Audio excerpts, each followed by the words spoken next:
ठीक है, और जब डाउट हो तभी कुछ बोलना।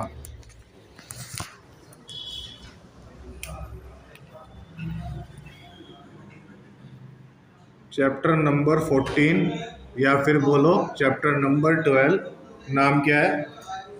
रेस्पिरेशन इन प्लांट्स, यानी कि प्लांट्स की रेस्पिरेशन के बारे में हमें इसके अंदर पढ़ना है।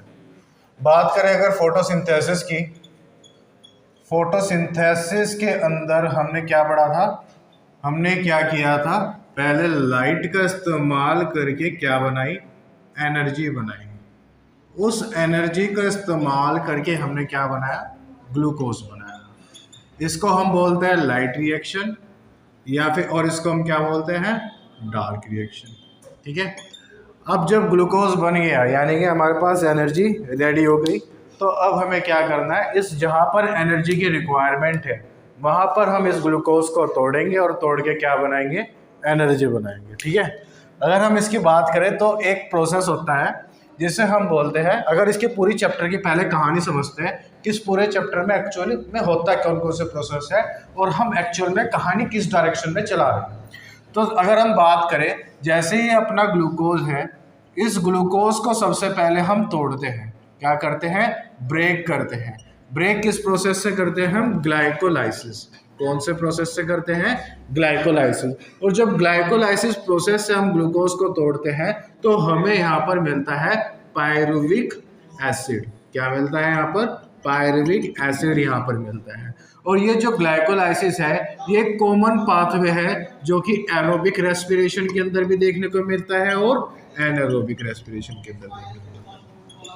अब जब ये पायरुविक एसिड बन गया, जब यहाँ पर ये पायरुविक एसिड बन जाता है तो इसे हम कन्वर्ट करते हैं एसिटाइल कोएंजाइम ए के अंदर, और इस रिएक्शन को जिसके अंदर पायरुविक एसिड को एसिटाइल कोएंजाइम के अंदर हम कन्वर्ट करते हैं, इस रिएक्शन को हम बोलते हैं लिंक रिएक्शन। क्या बोलते हैं? लिंक रिएक्शन बोलते हैं। और यहाँ पर आके कहानी स्टार्ट हो जाती है माइटोकॉन्ड्रिया के अंदर। किसके अंदर? माइटोकॉन्ड्रिया के अंदर यहाँ पर आके कहानी स्टार्ट हो जाती है। अब जब पायरुविक एसिड एसिटाइल कोएंजाइम के अंदर कन्वर्ट हो जाता है और उसके अंदर भी अभी किसके अंदर प्रोसेस होंगी? सारी की सारी माइटोकॉन्ड्रिया के अंदर होगी, जिसे हम power house of the cell भी बोलते हैं। और इसको power house of the cell इसलिए बोलते हैं जो एनर्जी बनाने का कार्यक्रम है, जो ज़्यादातर एनर्जी बनाने का मैक्सिमम कार्यक्रम है वो माइटोकॉन्ड्रिया के अंदर होता है। यानी कि यहीं से एनर्जी जनरेट हो रही है, इसलिए हमें 9th-10th क्लास के अंदर बताया जाता है mitochondria is the power house of the cell. अब जब ये एसिटाइल कोएंजाइम ए यहाँ पर आ गया, अब इसको यहाँ पर ले जाया जाता है एक साइकिल के अंदर जो कि होती है क्रेब्स साइकिल। कौन सी साइकिल? क्रेब्स साइकिल के अंदर एसिटाइल कोएंजाइम से हम डिफरेंट मॉलिक्यूल्स यहाँ पर बनाते हैं। एक साइकिल के अंदर एसिटाइल कोएंजाइम को चलाया जाता है, जो हम आगे जाके अभी डिस्कस करेंगे। और जब ये साइकिल चलती है तो यहाँ पर कुछ मॉलिक्यूल प्रोड्यूस होते हैं, जैसे कि FADS2 NADS2 जो कि एनर्जी मॉलिक्यूल है। और यही इसी तरह के मॉलिक्यूल कुछ यहाँ पर भी प्रोड्यूस होते हैं। इसी तरह के मॉलिक्यूल कुछ ग्लाइकोलाइसिस के अंदर भी प्रोड्यूस होते हैं। तो अब हमारे पास यहाँ पर कुछ मॉलिक्यूल प्रेजेंट है, एनर्जी मॉलिक्यूल, जैसे कि NADS2 FADS2, और ये मॉलिक्यूल्स अभी ATP के फॉर्म में हमें फाइनली चाहिए। ये मॉलिक्यूल किस फॉर्म में हमें चाहिए? ATP की फॉर्म में चाहिए। तो अब ये नेक्स्ट प्रोसेस के अंदर जाता है जिसे बोलते हैं इलेक्ट्रॉन ट्रांसपोर्ट चेन या फिर इलेक्ट्रॉन ट्रांसपोर्ट सिस्टम भी इसको बोलते हैं। इस सिस्टम के अंदर इसके जो इलेक्ट्रॉन हैं, जो FADS2 NADS2 के इलेक्ट्रॉन हैं, उनको डिफरेंट कॉम्प्लेक्सेस के अंदर ट्रांसफर किया जाता है और यहाँ से उस ट्रांसफर करा के क्या बना दिया जाता है? ATP फाइनली हमें बनाया जाता है। ये पूरी कहानी होती है जो हम रेस्पिरेशन के अंदर पढ़ते हैं। ठीक है, ये जो पूरा पाथवे आप यहाँ पर देख रहे हो, ये जो मेन पाथवे जो पूरा आखिरी तक का पाथवे है, ये है एरोबिक रेस्पिरेशन का पाथवे। अगर वहीं पे ही बात करूँ एनारोबिक रेस्पिरेशन बहुत ही छोटा प्रोसेस होता है जो अभी हम आगे जाके अभी डिस्कस भी करेंगे। ग्लाइकोलाइसिस पहले डिस्कस करेंगे, देन फिर उसके बाद डिफरेंट स्टेप्स या फिर डिफरेंट चीज़ों को हम डिस्कस करेंगे।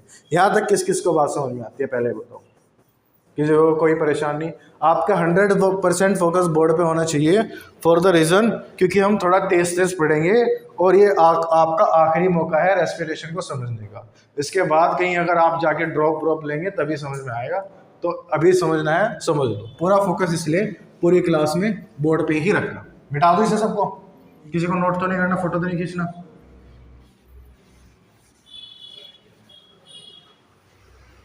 अब बात करते हैं सबसे पहले प्रोसेस। सबसे पहला प्रोसेस हमने क्या किया, ग्लाइकोलाइसिस। अब ये ग्लाइकोलाइसिस जो प्रोसेस है वो होता कैसे है, देखो सबसे पहले अपना ये ग्लूकोज का मॉलिक्यूल क्या है, ग्लूकोज का मॉलिक्यूल।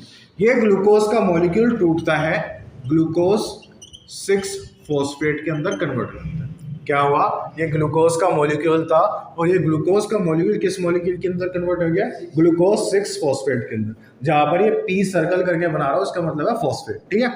ग्लूकोज 6 फॉस्फेट किसके अंदर कन्वर्ट होता है बाद में जाके, फ्रक्टोज 6 फॉस्फेट के अंदर। यहाँ तो कोई कहानी सब में दिक्कत, सिंपल एक चेन रिएक्शन है, एक रिएक्शन चल रही है ग्लाइकोलाइसिस, जिसके अंदर हम ग्लूकोज को किसके अंदर कन्वर्ट कर रहे हैं, पायरुविक एसिड के अंदर कन्वर्ट कर रहे हैं। ये पूरी एक रिएक्शन चलती है। तो सबसे पहले ग्लूकोज था, ग्लूकोज 6 फॉस्फेट के अंदर कन्वर्ट हुआ, फिर वो फ्रक्टोज 6 फॉस्फेट के अंदर कन्वर्ट हुआ। याद रखना, जब ग्लूकोज 6 फॉस्फेट के अंदर कन्वर्ट हो रहा होता है, यहाँ पर एक एटीपी का मॉलिक्यूल टूटता है और एनर्जी प्रोवाइड करता है। किस में टूटेगा, एटीपी किसके अंदर टूट जाएगा, एडीपी प्लस इनऑर्गेनिक फॉस्फेट। सांस आई, हवाई, सिंपल बात क्या कर रहा हूँ, ग्लूकोज 6 फॉस्फेट में कन्वर्ट हो रहा है, उसे एनर्जी की जरूरत है। वो एनर्जी कौन प्रोवाइड कर रहा है, एटीपी। वो टूट रहा है अपने कंपोनेंट के अंदर, एडीपी प्लस फॉस्फेट के अंदर, है ना। ग्लूकोज 6 फॉस्फेट फ्रक्टोज 6 फॉस्फेट के अंदर कन्वर्ट होता है, जो बाद में जाके कन्वर्ट होता है फ्रक्टोज 1,6 बाय फॉस्फेट के अंदर। किसके अंदर, फ्रक्टोज 1,6 बाय फॉस्फेट के अंदर। और ये जो है इसके ऊपर एक एंजाइम एक्ट करता है एल्डोस, जो कि इसको 2 कंपोनेंट के अंदर बाद में तोड़ देता है। वो 2 कंपोनेंट होते हैं G3P और DHAP। इनकी फुल फॉर्म की बात करूं, ये है ग्लिसरल्डिहाइड 3 फॉस्फेट। क्या है, ग्लिसरल्डिहाइड 3 फॉस्फेट। मैं शॉर्ट फॉर्म में इसलिए रखता हूं ताकि आपको याद करने में आसानी हो चीज़ को। अगर पूरा नाम रखूंगा तो शायद थोड़ा मुश्किल हो सकती है। शॉर्ट फॉर्म में G3P लिखूंगा, वहां पे आप थोड़ा बहुत दिमाग लगा के खुद का याद कर सकते हो। क्या है G3P, ग्लिसरल्डिहाइड 3 फॉस्फेट। अगर DHAP की बात करूं तो यह है डाईहाइड्रोक्सी एसीटोन फॉस्फेट। D का मतलब डाई, H का मतलब वाटर, हाइड्रोक्सी, और A का मतलब एसीटोन और P का मतलब phosphate, di hydroxy acetone phosphate, ठीक है। और ये दोनों मॉलिक्यूल इक्विलिब्रियम के अंदर होते हैं, या फिर बोल सकते हो रिवर्सिबल रिएक्शन के अंदर हो सकते हैं। ये इसके अंदर कन्वर्ट हो सकता है और ये इसके अंदर कन्वर्ट होना चाहिए। क्लियर है। अगर आप बात करें यहाँ पर G3P किसके अंदर कन्वर्ट होगा, 1,3 बाय फॉस्फेट के अंदर। ये फिर कन्वर्ट होगा 3 PGA के अंदर, और ये 3 PGA किसके अंदर कन्वर्ट होगा, ये बाय PGA है, सॉरी। क्या हुआ, G3P किसके अंदर कन्वर्ट हुआ, 1,3 बाय PGA के अंदर, फिर वो 3 PG के अंदर, फिर देन वो 2 PGA के अंदर, देन फिर वो PEP के अंदर, and then finally pyruvic acid. Then finally किसके अंदर कन्वर्ट हुआ, पायरुविक एसिड के अंदर। बहुत आसान सा है, ऐसे याद रखना। 1,3 बाय PGA, लगातार PGA चलेगा 3 बार, 1,3 by PGA, 3 PGA, 2 PGA, phosphoenol pyruvate and then pyruvic acid. PGA की फुल फॉर्म क्या है, कोई बताएगा अगर, फॉस्फोग्लिसरिक या फिर फॉस्फोग्लिसरिक एसिड, ठीक है। इसकी फुल फॉर्म ये होती है। क्लियर है, यहाँ तो कोई डाउट। अब यहाँ पर क्या होता है, एक तो यहाँ पर ATP कंज्यूम होता है और एक ATP यहाँ पर कंज्यूम होता है। तो ATP लगे कितने, कंज्यूम कितने हुए, कितने ATP कंज्यूम हुए, 2 ATP कंज्यूम हुए, ठीक है। अब ध्यान से सुनना, एक NADH2 का मॉलिक्यूल बनता है यहाँ पे, बल्कि 2 मॉलिक्यूल बनते हैं यहाँ पे, ठीक है। और फिर एक ATP बनता है यहाँ पर एक ATP बनता है। इस रिएक्शन में जब ये 1,3 बाय PGA 3 PGA के अंदर जा रही होते हैं तो यहाँ पर ATP बनता है। और किससे बनेगा ATP, ADP प्लस IP से, यहाँ पर ATP बनता है। और एक ATP बनता है 2 रिएक्शन छोड़ के, यानी कि यहाँ पर।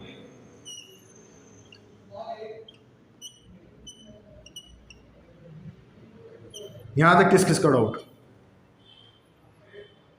कोई दिक्कत? देखो ध्यान से सुनो, 2 मॉलिक्यूल यहाँ पर NaTH2 के बनते हैं, फिर एक 2 मॉलिक्यूल यहाँ पर ATP के बनते हैं। क्या मैंने एक दिखा रखा है जो NCERT के अंदर है, जो NCERT के अंदर जो पूरा फ्लो चार्ट है उसके अंदर एक ही दिखा है, लेकिन एक्चुअल में यहाँ पर 2 मॉलिक्यूल ऑफ NaTH2 बन रहे होते हैं। ठीक है, सब ये जो ये वाले मॉलिक्यूल है, ये वाले मॉलिक्यूल है, ये वाले मॉलिक्यूल है, ये भी 2-2 बन रहे होते हैं।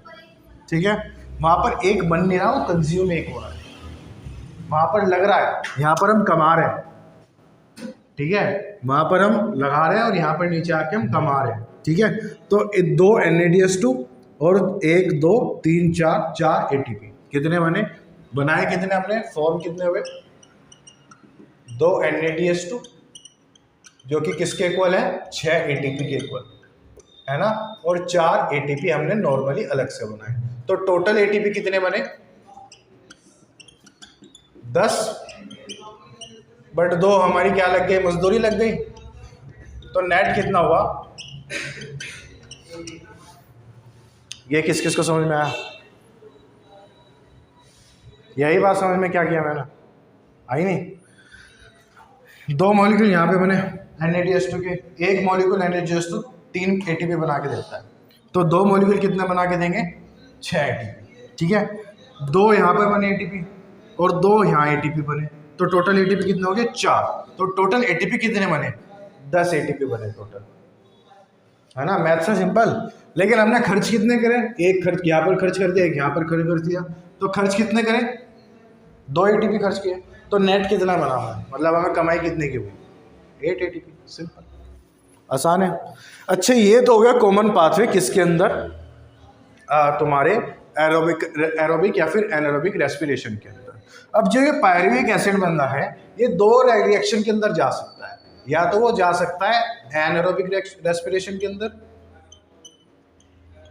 या फिर जा सकता है एरोबिक रेस्पिरेशन के अंदर। एनारोबिक रेस्पिरेशन वो होती है जिसके अंदर ऑक्सीजन नहीं लगती, जहां पर जो ग्लूकोज है वो बिना ऑक्सीजन की रिक्वायरमेंट के टूट रहा है, और एरोबिक रेस्पिरेशन वहां होती है जहां पर ऑक्सीजन की रिक्वायरमेंट हो रही होती है, यहाँ पर जहाँ पर ऑक्सीजन लग रहा होता है। ठीक है, तो पायरुविक एसिड यहाँ से 2 रिएक्शन के अंदर एंटर कर सकता है, एनारोबिक रेस्पिरेशन और एरोबिक रेस्पिरेशन। एनारोबिक वो जिसके अंदर ऑक्सीजन नहीं लगेगी, एरोबिक वो जिसके अंदर ऑक्सीजन लगेगी। कोई डाउट नहीं? ठीक है, एरोबिक रेस्पिरेशन के अंदर तो वो सब आएगा, क्या हुआ? लिंक रिएक्शन, फिर क्रेब्स साइकिल, देन फिर ETC फाइनली, है ना, वो रिएक्शंस आएंगे। बट अगर बात करूं एनारोबिक रेस्पिरेशन के अंदर, एनारोबिक रेस्पिरेशन के अंदर 2 तरीके से ग्लूकोज टूट सकता है, या तो बोलो अल्कोहलिक फर्मेंटेशन,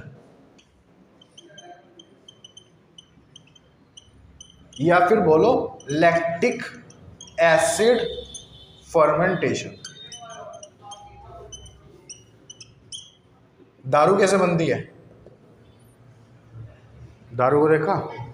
हाँ, दारू में क्या करते हैं, जो वो ड्रम होते हैं उसके अंदर जो उनका कंपाउंड होता है, जैसे माल्ट से बना रहे हैं या फिर तुम्हारे फ्रूट से बना रहे हैं, वो डाल देंगे, देन उसमें कोई कल्चर डाल देंगे बैक्टीरिया का, जो उसे वहाँ पे एनारोबिक रेस्पिरेशन करके तोड़े, और उसको बिल्कुल बिना वैक्यूम के अंदर बिल्कुल बंद कर देते हैं, या फिर ऐसी जगह पे ऐसी गैस हो जिसमें ऑक्सीजन ना हो, वहाँ पर उसे बंद कर दिया जाता है, और ऐसे ही काफ़ी टाइम तक छोड़ देते हैं। छोड़ने के बाद उसे वो ऐसे ही पड़ता रहता है, सड़ता रहता है, वहाँ बैक्टीरिया अपना काम कर रहे होते हैं, वहाँ पर एनारोबिक रेस्पिरेशन चल रही होती है, और वहाँ पर वो तोड़ के ग्लूकोज को क्या बना रहे होते हैं? अल्कोहल बना रहे होते हैं। जब उन्हें एक पर्टिकुलर टाइम बीत जाता है, 1-2 साल जितने भी टाइम की शराब वो हो जाती है, वो एक वहाँ पर एक चेकिंग करने वाला होता है जिसका काम होता है सिर्फ दारू पीने का, वो जाता है उस ड्रम में, ड्रिल करता है, ड्रिल करके अपने गिलास में इस तरह से निकालेगा और टेस्ट करके देखेगा कि ये तैयार है या नहीं तैयार है। ठीक है, तो वहाँ पर कौन सी फर्मेंटेशन होती है? अल्कोहलिक फर्मेंटेशन, जहाँ पर जो ग्लूकोज है वो किसके अंदर टूटता है? CO2 साथ में इथेनॉल, CO2 साथ में इथेनॉल और कुछ अमाउंट ऑफ एनर्जी। ठीक है, और अगर बात करो लैक्टिक एसिड के अंदर, लैक्टिक एसिड के अंदर क्या होता है? ग्लूकोज किसके अंदर टूट जाता है? लैक्टिक एसिड के अंदर टूट जाता है। इसका एग्जांपल है हमारी मसल्स। जब हम पहली बार जिम जाते हैं या फिर पहली बार कुछ वर्कआउट करते हैं तो हमारी मसल में अगले दिन बहुत ज़्यादा दर्द होता है, क्योंकि जब हम पहली बार वर्कआउट कर रहे होते हैं मसल्स को उतनी आदत नहीं होती है इतनी हैवी वर्कआउट की, तो वहाँ पर जो ऑक्सीजन का कंजप्शन है वो बहुत ज़्यादा हो रहा होता है, एनर्जी बहुत ज़्यादा लग रही होती है। तो इतनी एनर्जी सिर्फ और सिर्फ एरोबिक रेस्पिरेशन नहीं पूरी कर पाता, तो वहाँ पर मजबूरन मसल्स को एनारोबिक रेस्पिरेशन करनी पड़ती है, जहाँ पर जो ग्लूकोज होता है मसल्स के अंदर वो लैक्टिक एसिड फर्मेंटेशन करके लैक्टिक एसिड के अंदर टूट जाता है। लैक्टिक एसिड के अंदर टूटने के बाद जब हमारी मसल के अंदर ये इकट्ठा हो जाता है तो ये काफ़ी दर्द करता है। बाद में जब ये हल्के हल्के अब दो दर्द ठीक हो जाता है, कैसे? ये लैक्टिक एसिड बाद में लीवर के पास ट्रांसपोर्ट कर दिया जाता है और वहाँ पर दोबारा इसको ग्लूकोज के अंदर कन्वर्ट कर दिया जाता है। क्लियर? आसान है? यस, डिपेंड करता है कौन सी कंडीशन है। ठीक है, जब आप मतलब ठीक हो रहे होंगे, जब आप रेस्ट कर रहे होंगे बॉडी को, तो वो लैक्टिक एसिड दोबारा से ग्लूकोज के अंदर लीवर कन्वर्ट कर देता है। हैं? दही में दही का सीन ये है यार, सुनो, दही भी सुनना है तुम्हें। वहाँ पर भी लैक्टिक एसिड बैक्टीरिया काम कर रहे होते हैं,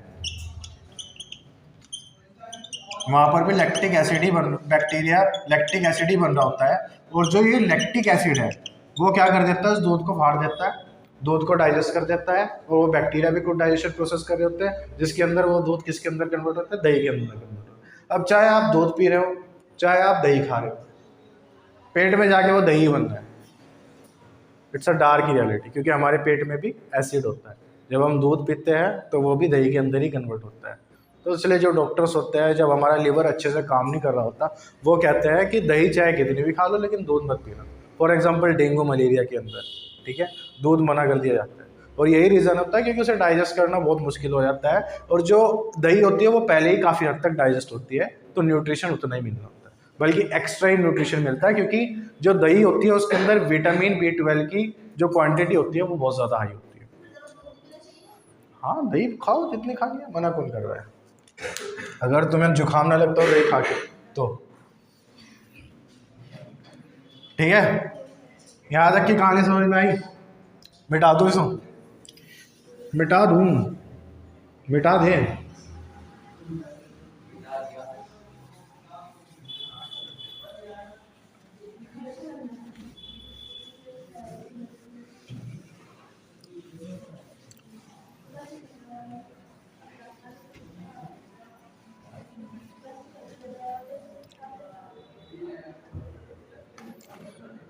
अब देखो, एनारोबिक रेस्पिरेशन की तो बात वहीं पे खत्म हुई।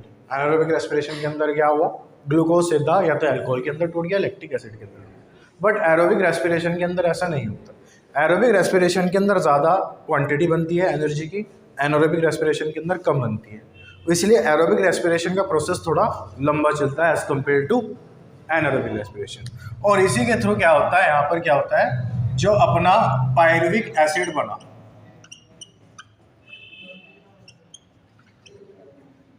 पायरुविक एसिड क्या होता है, यहाँ पर पहले कन्वर्ट होता है किसके अंदर, एसिटाइल कोएंजाइम ए के अंदर। किसके अंदर? एसिटाइल कोएंजाइम ए के अंदर अब कन्वर्ट होगा। एरोबिक रेस्पिरेशन की बात है, अब जो भी चलेगा वो सब एरोबिक रेस्पिरेशन है। पायरुविक एसिड बना ग्लाइकोलाइसिस से, वो कन्वर्ट हुआ एसिटाइल कोएंजाइम से, और यहाँ पर एक एंजाइम लगता है पायरुविक एसिड डिहाइड्रोजिनेज। कौन सा? Pyruvic acid dehydrogenase. और जब ये रिएक्शन चल रही होती है तो यहाँ पर एक Na+ किसके अंदर कन्वर्ट होता है, NaDH2 के अंदर। तो एक NaDH2 तो यहाँ मिल गया, ठीक है, बन गया। अब ये जो एसिटाइल कोएंजाइम है वो किसके अंदर जाएगा, क्रेब्स साइकिल के अंदर, नेक्स्ट प्रोसेस के लिए जाएगा क्रेब्स साइकिल की। और जो ये वाली रिएक्शन होती है, इस रिएक्शन को हम बोलते हैं लिंक रिएक्शन। क्या बोल रहे हैं हम? Link reaction. क्योंकि पहले कौन सा हुआ, ग्लाइकोलाइसिस प्रोसेस हुआ, फिर नेक्स्ट प्रोसेस में क्या बताऊंगा क्या हो रहा है, क्रेब्स साइकिल हो रहा है। ये इन दोनों रिएक्शन को क्या कर रहा है, लिंक कर रहा है, तो इस वजह से इसका नाम क्या है, लिंक रिएक्शन। ये वाली कहानी किस किस के पल्ले नहीं पड़ी, ईमानदारी से बता दो, पड़ी नहीं पल्ले? क्या हुआ, ग्लाइकोलाइसिस के अंदर हमने पायरुविक एसिड बनाया, एरोबिक रेस्पिरेशन करनी है, क्रेब्स साइकिल चलानी है। क्रेब्स साइकिल चलाने के लिए पहले पायरुविक एसिड को एसिटाइल कोएंजाइम के अंदर कन्वर्ट करते हैं। इसी रिएक्शन को लिंक रिएक्शन कहते हैं। इसमें एक एंजाइम लगता है पायरुविक एसिड डिहाइड्रोजिनेज, और साथ में इसके अंदर Na-DH2 का एक मॉलिक्यूल फॉर्म होता है। खत्म। Pyruvic acid dehydrogenase enzyme. हाँ अब आएंगे ना, चलाएंगे ना, अब पढ़ाएंगे। क्रैब साइकिल आई कहाँ? क्या क्रैब साइकिल? जब क्रैब साइकिल बताऊंगा तभी तो समझ में आएगा। यहाँ तक तो कोई डाउट नहीं है ना? मिटा दे।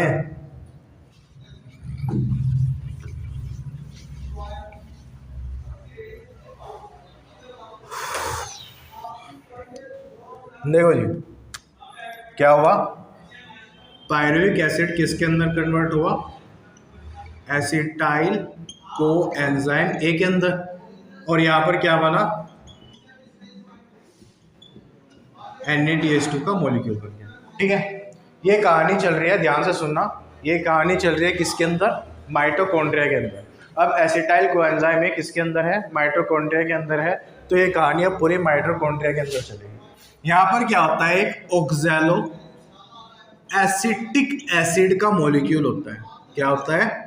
ऑक्सैलो एसिटिक एसिड का मॉलिक्यूल होता है, जो इसके साथ जुड़ता है और जुड़ने के बाद पहला कंपाउंड बनाता है जिसका नाम होता है सिट्रिक एसिड। क्या बनाता है? Citric acid. और इस प्रोसेस को हम बोलते हैं कंडेंसेशन। ठीक है, पहला स्टेप किसको समझ में आया? क्रैब साइकिल का। अभी नहीं आया?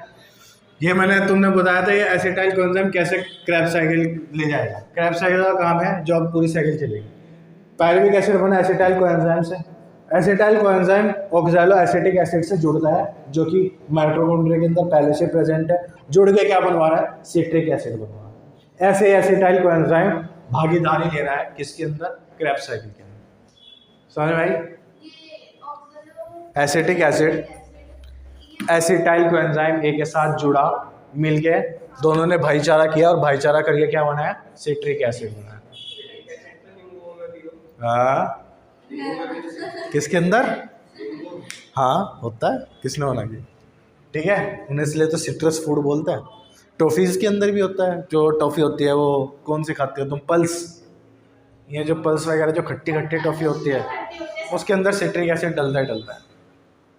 ठीक है, अब जब ये सिट्रिक एसिड कन्वर्ट होता है, सिट्रिक एसिड बाद में कन्वर्ट होता है। हाँ किसके अंदर? क्या? ज़्यादा क्वांटिटी में कुछ भी खाओगे हार्मफुल होगा। जो भी खाओ कम क्वांटिटी में खाओ। ज़्यादा क्वांटिटी में तो बादाम छुहारे भी खाओगे वो भी नुकसान देंगे। ठीक है, तो ये किसके अंदर कन्वर्ट होता है? अल्फा कीटो ग्लूटारिक एसिड के अंदर, है ना। और यहाँ से क्या निकलता है? CO2 का मॉलिक्यूल निकलता है, और साथ में यहाँ पर क्या फॉर्म होता है? Na-DH2 का मॉलिक्यूल। ठीक है, तो अगली रिएक्शन क्या हुई? सिट्रिक एसिड किसके अंदर कन्वर्ट हुआ? अल्फा कीटोग्लूटारिक एसिड के अंदर कन्वर्ट हुआ, और इस रिएक्शन के दौरान एक CO2 मॉलिक्यूल यहाँ से रिमूव हुआ, और CO2 रिमूव होके क्या बनाता है? यहाँ पर एक मॉलिक्यूल बनाता है एनर्जी का। क्या होता है? जो Na-DH2 मॉलिक्यूल। क्लियर? दिक्कत नहीं। अब ये अल्फा कीटोग्लूटारिक एसिड कन्वर्ट होता है अगले मॉलिक्यूल के अंदर, जिसका नाम होता है सक्सिनिक एसिड। क्या होता है? Succinic acid. इस दौरान दो तो बनते हैं Na-DH2 मॉलिक्यूल, ये बन गए। ठीक है, साथ में अब ये चीज़ ध्यान से सुनना है, मैं दिखा एक रहा हूँ लेकिन मॉलिक्यूल दो बना रहा हूँ। मैं यहाँ पर जब लिखूँगा ना सब वहाँ दिखा दूँगा। हाँ ये भी दो है, वहाँ भी दो है, याद रखना। इसको भीड़ कम करने के लिए बनाया जाता है, बच्चा कंफ्यूज ना हो इसलिए बनाया जाता है। तुम्हें समझ में आ रहा है? ठीक है, नहीं समझ में आ रहा छोड़ दो, पूछने वाला नहीं। 2 साल पहले से कोई नहीं पूछने का। नीट में पूछ लिया, तुक्के की बात है पूछ लिया, वरना कहीं नहीं पूछेगा। एकेडमिक्स में तो दूर दूर तक नहीं पूछेगा। ठीक है, बस नीट में पूछता है, यहाँ से क्वेश्चन नीट में आ सकता है और कहीं नहीं आता, कहीं से नहीं आता। ठीक है, तो यहाँ पर जब alpha ketoglutaric acid succinic acid के अंदर कन्वर्ट हुआ तो एक Na-DH2 का मॉलिक्यूल बना, साथ में यहाँ पर एक GDP मॉलिक्यूल एक फॉस्फेट को पकड़ता है और क्या बनाता है, जीटीपी बनाता है। ठीक है, जैसे एटीपी होता है, एटीपी क्या है, एडेनाइन ट्राई फॉस्फेट, सेम ही मॉलिक्यूल है, बस यहाँ पर एडेनाइन की जगह क्या होता है, गुआनाइन होता है। ठीक है, सेम ही मॉलिक्यूल है, एडेनाइन की जगह गुआनाइन आता है। 12th में याद हो जाएगा, छोड़ टेंशन मत लो, 12th में याद हो जाएगा ये सब, 12th में याद हो जाएगा। है nicotinamide adenine dihydrogen, nicotinamide adenine adenine dinucleotide dihydrogen. ठीक है, अब ये जो जीडीपी है किसके अंदर कन्वर्ट हुआ, जीटीपी के अंदर, और तुरंत ही जैसे ही जीटीपी के अंदर कन्वर्ट होता है यहाँ पर एडेनाइन रिप्लेस हो जाता है और किसके अंदर कन्वर्ट हो जाता है, एटीपी के अंदर। ठीक है, ये जीटीपी तुरंत किसके अंदर कन्वर्ट हो जाता है, एटीपी के अंदर। सिंपल कहानी है, एसिटाइल कोएंजाइम में ऑक्सैलो एसिटिक एसिड के साथ जुड़ के सिट्रिक एसिड बना रहा है, सिट्रिक एसिड कन्वर्ट हो रहा है अल्फा कीटोग्लूटारिक एसिड के अंदर, जिस दौरान NADH2 का मॉलिक्यूल फॉर्म हो रहा है। फिर अल्फा कीटोग्लूटारिक एसिड किसके अंदर कन्वर्ट हो रहा है, सक्सिनिक एसिड के दौरान अंदर, जिस दौरान एक एटीपी का मॉलिक्यूल बन रहा है और एक NADH2 बन रहा है। ठीक है, ये कन्वर्ट होगा अगले मॉलिक्यूल के अंदर जिसका नाम होता है फ्यूमेरिक एसिड, फ्यूमेरिक एसिड, और इस दौरान बेटा एक और मॉलिक्यूल बनता है, हाँ FAD किस में कन्वर्ट होता है, FADH2 के अंदर एक और मॉलिक्यूल बना, FAD प्लस क्या किसके अंदर बने, मैलिक एसिड आएगा यहाँ पे, पक्का मैंने लिखवाया मैलिक, कुछ गड़बड़ हो गया फिर। NCERT लाए, NCERT लाओ यार, हो सकता है ऊपर नीचे हो जाओ। समझ गया मैं यार, ठीक है हम ठीक कर रहे हैं, वो NCERT के हिसाब से लिखवाया है, ये थोड़ा मैं डीप लेके जा रहा हूँ इसलिए तुम घबरा गए। ठीक है, तो जब ये सक्सिनिक एसिड किसके अंदर कन्वर्ट हो रहा है, फ्यूमेरिक एसिड के अंदर कन्वर्ट हो रहा है, तो यहाँ पर कुछ क्या बन रहा है, FADH2 का मॉलिक्यूल बन रहा है। देन ये फिर कन्वर्ट होता है मैलिक एसिड के अंदर, और malic acid then finally convert होता है ऑक्सैलो एसिटिक के अंदर, और यहाँ पर एक NADH2 का मॉलिक्यूल बनता है। ये है आपकी सिट्रिक एसिड साइकिल, या फिर बोल लो ट्राई कार्बोक्सिलिक एसिड साइकिल, या बोलो क्रैब साइकिल।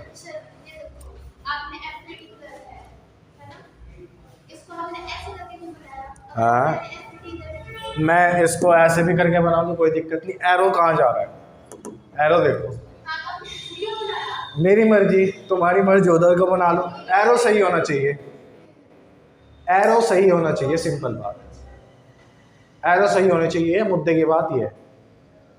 ठीक है, तो यहाँ पर क्या बन गया, FADH2 बन गया, यहाँ पर NADH2 बन गया, यहाँ पर NADH2 बन गया, यहाँ पर। ठीक है, समझ में आया यार, हैं मच्छर हो रहे क्या यहाँ पे, मच्छर यार बहुत है यार। देखो अब मैं दोबारा रिवाइज करा रहा हूँ एक बार, पायरेविक एसिड लिंक रिएक्शन के थ्रू एसिटाइल कोएंजाइम के अंदर कन्वर्ट हुआ, ऑक्सैलो एसिटिक एसिड उसके साथ जुड़ा, कंडेंसेशन प्रोसेस हुई, सिट्रिक एसिड बना, सिट्रिक एसिड बनने के बाद वो कन्वर्ट हुआ अल्फा कीटोग्लूटारिक एसिड के अंदर, CO2 मॉलिक्यूल रिमूव हुआ, साथ में NADH2 फॉर्म हुआ। फिर alpha ketoglutaric acid succinic acid के अंदर कन्वर्ट हुआ, उसने क्या बनाया, NADH2 बनाया, साथ में ATP बनाया। सक्सिनिक एसिड कन्वर्ट होता है मैलिक एसिड के अंदर, या फिर बोलो फ्यूमेरिक एसिड के अंदर, वो क्या बनाता है, FADH2 बनाता है। बाद में मैलिक एसिड कन्वर्ट होता है ऑक्सैलो एसिटिक एसिड के अंदर, जहाँ पर वो NADH2 मॉलिक्यूल बनाता है।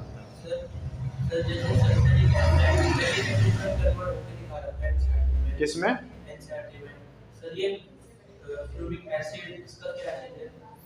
यार ये भी एक कंपाउंड है, ठीक है, सिंपल वहाँ पर उन्होंने क्या कर रहे हैं, स्टेप्स को मिस कर रखा है। जैसे फॉर एग्जांपल यहाँ से बात आती है, citric acid alpha ketoglutaric acid के अंदर कन्वर्ट होता है, लेकिन इससे पहले बीच में आइसोसिट्रिक एसिड आता है। फिर इसी तरह alpha ketoglutaric acid direct succinic acid के अंदर कन्वर्ट नहीं होता, वो पहले सक्सिनाइल कोएंजाइम ए के अंदर कन्वर्ट होगा, देन फिर सक्सिनिक एसिड के पास जाता है, सक्सिनिक एसिड फिर फ्यूमेरिक के पास, फिर मैलिक के पास, देन ऑक्सैलिक एसिड। आप तो आसान करके दे रखा है, चुपचाप आसानी से पढ़ लो, क्यों टेंशन लेगा, हाँ क्यों टेंशन लेना है, क्यों फालतू पढ़ना है। देखो कितने NADH2, 2 NADH2, कितने हुए? 6 एटीपी। यहाँ पे बताओ कितने NADH2? 2 NADH2। कितने हुए? 6 एटीपी, है ना। ये कितने NADH2? 2 NADH2। कितने हुए? 6 एटीपी। आंसर गलत आ गया ना, दिल दुख जाएगा। ये कितने? एक एटीपी। कितना? एक एटीपी। GTP से लिख देते हो यहाँ है क्या? नहीं, ये ठीक लिखा हुआ बिल्कुल ठीक है। FADH2 कितने बन रहे हैं भाई? नोट्स के अंदर लिखवाया होगा, 2 बनते हैं मेरे ख्याल से, हैं? नोट्स के अंदर लिखवाया, 2 लिखवा रहे हैं ना। ये कितने बनाएंगे? 4। अरे याद है लड़की को, खतरनाक हो रही है लड़की। NADH2 2। कितने हो गए? 6 एटीपी। ये मेरे ख्याल से 2 बनेंगे यहाँ पे, ये भी 2 है ठीक है। अब गिनो कितने हो गए? 30 आना चाहिए। 30 हो रहा है तो हमारा आंसर सही है, वरना हम कुछ मिस कर रहे हैं। आ रहा है 30? लो, तो यहाँ पर हमें 30 एटीपी मिलेंगे, लेकिन ये मिलेंगे जब हम इसे ETC के पास लेके जाएंगे। इसका तात्पर्य मैं बताता हूँ। ETC, इसका तात्पर्य बताता हूँ मैं, हम कर क्या रहे हैं क्रेब्स साइकिल में। ये तो हमने बता दिया कि ये प्रोसेस इस तरह हो रहा है। हमें क्या करना है? हमें कुछ मॉलिक्यूल्स बना रहे हैं यहाँ पर। कौन कौन से? जैसे NADH2, FADH2, ये एनर्जी मॉलिक्यूल्स है जो हम बना रहे हैं ठीक है। ये एनर्जी मॉलिक्यूल बना के हम पास करेंगे इलेक्ट्रॉन ट्रांसपोर्ट चेन के पास, ETC के पास। वो इन NADH2 से और FADH2 से हमें फाइनली ATP बना के देंगे। मुझे बताओ क्या ये बात समझ में आई मैं क्या बोल रहा हूँ? जो मैंने शुरू वाली लाइन के अंदर बताया था, क्रेब्स साइकिल से हम NADH2 FADH2 बना रहे हैं और वो ETC के अंदर जा रहे हैं।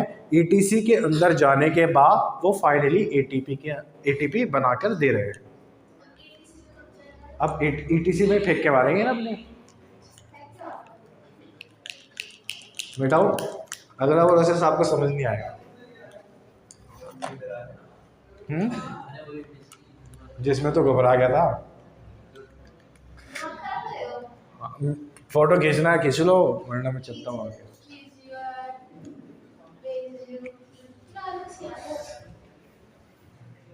ये कंफ्यूजन दूर हुआ ना। अगर ये अभी हो गया हो जाएगा, बाद में पता लगा 2 साल भी नहीं होगा ये कंफ्यूजन दूर। मैं बोल रहा हूँ, याद रखना ये बात। ये कंफ्यूजन अभी दूर हो जाएगा, बाद में नहीं होगा। याद रखना बस, सारे जो भी मॉलिक्यूल बन रहे हैं वो 2 बन रहे हैं बस।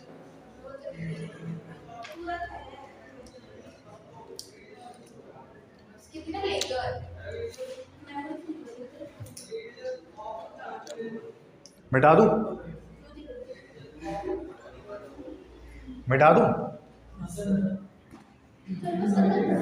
नहीं, किसने बोला कल पढ़ा दूंगा? किसने बोला कल पढ़ा देना? कौन था? हाथ ऊपर करके खड़े हो जाओ।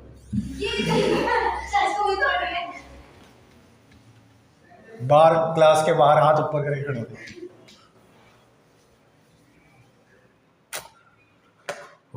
अब हमारा फाइनल प्रोसेस के ऊपर आ जाते हैं हम, जिसका नाम है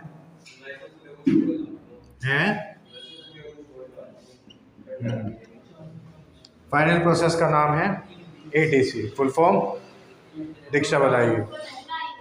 इलेक्ट्रॉन ट्रांसपोर्ट चेन। क्या? Electron transport. ऊंचा सुनाई देता है मुझे। Electron transport chain. इतना भी नहीं ऊंचा सुनते हैं ठीक है। देखो ये रहा माइटोकॉन्ड्रिया, ये रही इसकी इनर लेयर, है ना। और ये रहा इसका अंदर वाला जो ये पार्ट है, इसको बोलता है मैट्रिक्स। और ये मैट्रिक्स के अंदर हो रही है क्रेब्स साइकिल। ये रही इसकी ये वाली वॉल, और इस वॉल के अंदर हो रही है ETC। हाँ जी। और ये जो स्पेस है इसको बोलते हैं हम इंटर मेम्ब्रेन स्पेस। इन तीन चीजों के अंदर किसी को डाउट? पक्का? ये बीच वाला स्पेस माइटोकॉन्ड्रिया का मैट्रिक्स, ये जो वॉल है यहाँ पर ईटीसी होगी, इनर वॉल, यहाँ पर ईटीसी चेन चलेगी, और जो ये स्पेस है ये इंटर मेम्ब्रेन स्पेस, ये शेड बना, ये जो कर्व है ये इनर लेयर है, इस इनर लेयर के अंदर ये ईटीसी प्रोसेस होगी, है ना। और जो ये दो लेयर्स के बीच में जो स्पेस है इसको हम बोलते हैं इंटर मेम्ब्रेन स्पेस। यहाँ तक बात की, क्योंकि अब मैं यही चीज बनाऊंगा। अब ध्यान से देखना, ये रही वो इनर लेयर, ठीक है, बन गई। यहां पर आ गया इंटर मेम्ब्रेन स्पेस आ गया, और यहां पर आ गया मैट्रिक्स। यहां पर क्या आ गया? मैट्रिक्स, जहां पर हमारी क्रैब साइकिल चली और जहां पर हमें FADH2 और NADH2 मॉलिक्यूल देखने को प्राप्त हुए या फिर मिले। यहां पर कुछ इस तरह के प्रोटीन्स लगे हुए होते हैं, जैसे कि सबसे पहला है कॉम्प्लेक्स 1, C1 लिख रहा हूं मैं। हाँ, यह है कॉम्प्लेक्स 1 जिसका नाम होता है NADH डिहाइड्रोजनेस। फिर सेकंड आता है कॉम्प्लेक्स सेकंड, ये रहा कॉम्प्लेक्स सेकंड, C सेकंड, इसका नाम होता है FADH2 डिहाइड्रोजनेस या फिर सक्सिनेट डिहाइड्रोजनेस, सक्सिनेट डिहाइड्रोजनेस। इनके बीच में एक और प्रोटीन होता है जो कि है कॉम्प्लेक्स 3, इसको बोलते हैं हम साइटोक्रोम BC1, है ना। क्या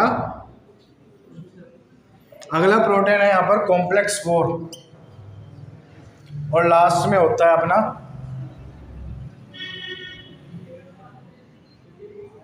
कॉम्प्लेक्स 5, ठीक है, जिसका नाम होता है ATP सिंथेसिस।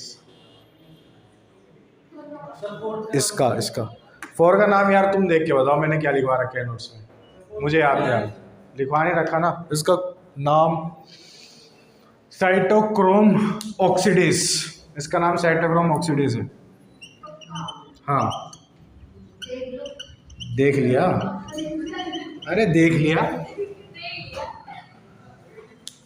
ठीक है। हाँ, ETC खत्म, इतने चाटे मारूंगा।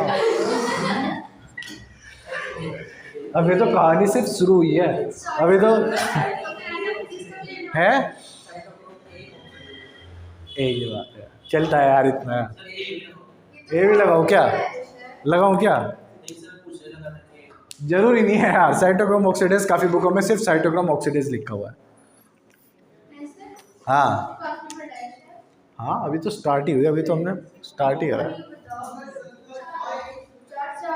4 ही हो गए हैं। हाँ, 4:15 है मेरे पास, 10 मिनट है अभी पूरी। अरे सब होगा। देखो, कॉम्प्लेक्स 1 के पास क्या होता है, NADH2 टूटता है NAD+ के अंदर, यहाँ पर साथ में कुछ इलेक्ट्रॉन प्रोड्यूस होते हैं, और जो H+ रिलीज होता है वो इंटर मेम्ब्रेन स्पेस में आ जाते हैं, ठीक है। NADH2 टूटा, NAD+ प्लस इलेक्ट्रॉन्स के अंदर और H+ के अंदर, H+ इंटर मेम्ब्रेन स्पेस के अंदर कॉम्प्लेक्स 1 के थ्रू ट्रांसपोर्ट हो गए। सेम चीज होती है कॉम्प्लेक्स 2 के पास, यहाँ पर टूटता है FADH2 FAD+ के अंदर, साथ में इलेक्ट्रॉन्स, और यहाँ पर भी कुछ H+ इस तरह से यहाँ पर ट्रांसफर हो जाते हैं, ठीक है। ध्यान से देखना, कुछ गलत करवाया गया मैंने, ये लिखवा रखा है 4H+ ही लिखवा है, ठीक है। अब इसके बाद क्या होता है, ये जो इलेक्ट्रॉन है, ये वाला जो इलेक्ट्रॉन है, ये एक्सेप्ट करता है एक मॉलिक्यूल जिसका नाम होता है यूबिक्विनोन। क्या होता है? यूबिक्विनोन। यूबिक्विनोन कन्वर्ट होता है इलेक्ट्रॉन को एक्सेप्ट करने के बाद। हाँ, हाँ बताऊंगा अभी, ये 2 आता है यहाँ पर 2 आएगा है। क्या हो रहा है यार, ये दिखाओ यार, एक सेकंड देख लेता हूँ मैं। कॉम्प्लेक्स इसमें से सेकंड में से कुछ नहीं आएगा। ठीक है, ये ऊपर नीचे हो गया। लो हैं, देखो अब ध्यान से सुन लो। ओए फोन, सिर्फ यहाँ देखो। ठीक है, FADS2 टूटा, इलेक्ट्रॉन ये सॉरी NADS2 टूटा, इलेक्ट्रॉन एक्सेप्ट किया यूबिक्विनोन ने और फाइनली उसे एक्सेप्ट करा, वो कन्वर्ट हो गया यूबिक्विनोन यूबिक्विनोल के अंदर, UqH2, जिसे हम यूबिक्विनोल, और एक है यूबिक्विनोन, ये है UQ और ये है UqH2। जब UQ इलेक्ट्रॉन को एक्सेप्ट करता है, साथ में वो हाइड्रोजन पकड़ता है और रिड्यूस होकर क्या बना देता है, UqH2। इलेक्ट्रॉन आया, UQ ने पकड़ा और UqH2 के अंदर कन्वर्ट हो गया। सेम ये इस तरह के जो FAD से इलेक्ट्रॉन निकला वो भी कौन पकड़ेगा, यहाँ पर UQ पकड़ेगा और UqH2 यानी कि यूबिक्विनोल के अंदर कन्वर्ट हो जाएगा। क्लियर?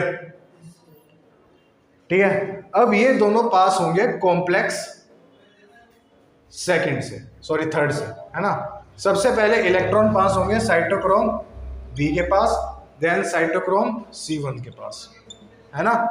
इलेक्ट्रॉन ट्रांसपोर्ट जो इसके इलेक्ट्रॉन्स है, UqH2 के इलेक्ट्रॉन्स है, वो ट्रांसफर होंगे साइटोक्रोम B पे और फिर देन इलेक्ट्रॉन आ जाएंगे साइटोक्रोम C1 पे। इलेक्ट्रॉन अभी इसके पास है। ध्यान से देखना, यहाँ पर 2 हाइड्रोजन, यहाँ पर 2 हाइड्रोजन दिख रहे हैं, 4 हाइड्रोजन, वो 4 हाइड्रोजन यहां से पास होके बाहर।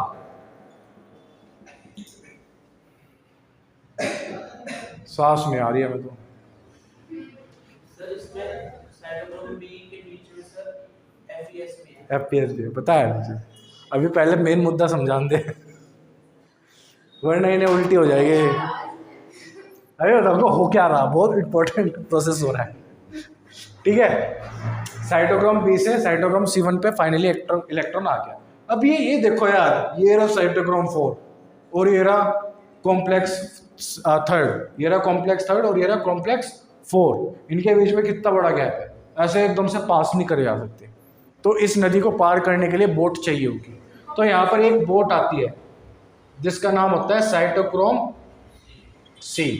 वो क्या करती है, इस इलेक्ट्रॉन को पकड़ती है, यहाँ पर बैठाती है और छोड़ देती है किसके पास, कॉम्प्लेक्स 4 के पास।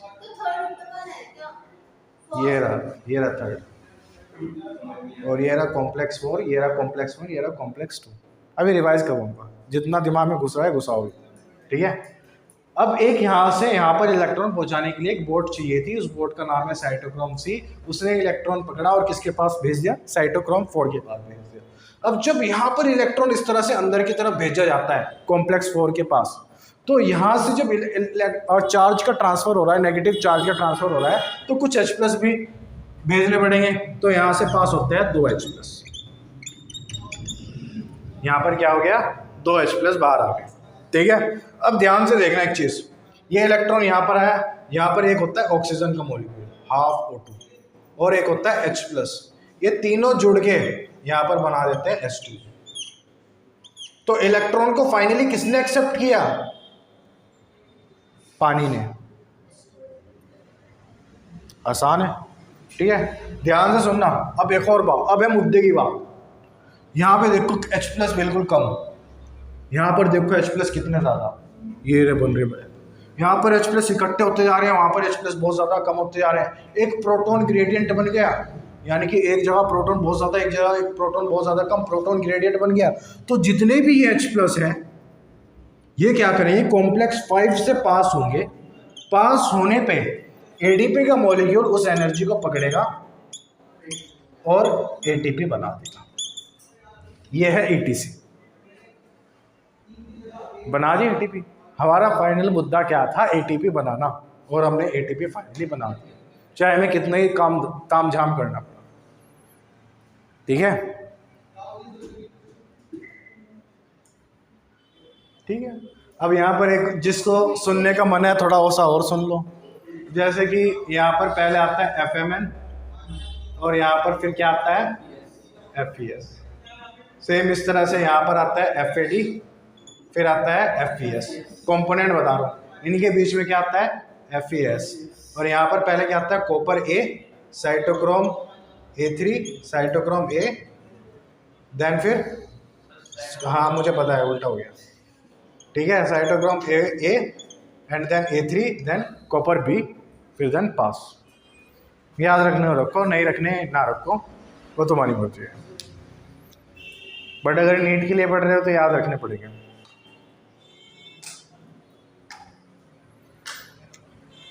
और इसी के थ्रू हमारा मेन चैप्टर खत्म।